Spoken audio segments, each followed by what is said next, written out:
미국과 이스라엘이 중동에 없었다면 평화를 추구했을 사람들이다. 중동 사람들이 그렇게 말하는 경우도 있습니다. 또 대영 제국이 개입하지 않았으면 중동인들은 하나로 연합해서 아주 평화롭게 잘 살고 있을 것이다. 이렇게 말하는 사람들도 있습니다. 그런데 이슬람이 시작된 이후 중동의 역사를 조금이라도 알고 있다면 그렇게 말 못할 겁니다. 1000년이 넘는 세월 동안 속임수, 암살, 전쟁으로 채워져 왔기 때문입니다. 그리고 정복을 했으면 강간하고 뺏고 기본적이죠.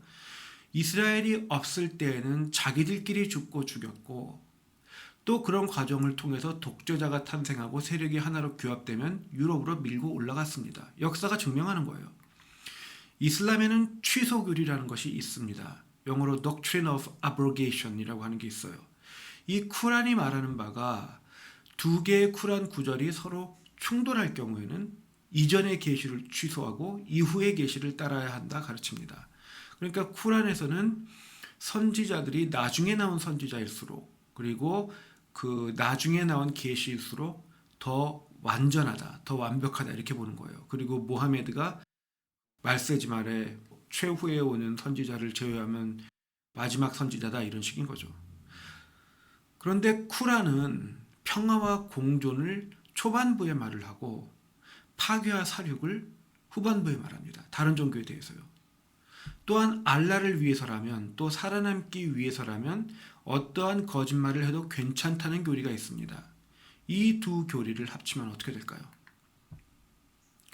사실은 살육을 우선할 것이지만 아니라 말해도 평화를 추구한다 주장해도 전략적인 일이기 때문에 교리적으로 문제가 없게 됩니다.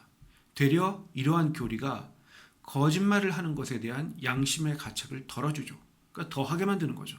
그럼에도 대부분의 무슬림들은 평화 속에 살아갈 수 있는 사람들이며 그들이 평화를 주장하는 것은 농담이 아니라 거짓말이 아니라 진심입니다.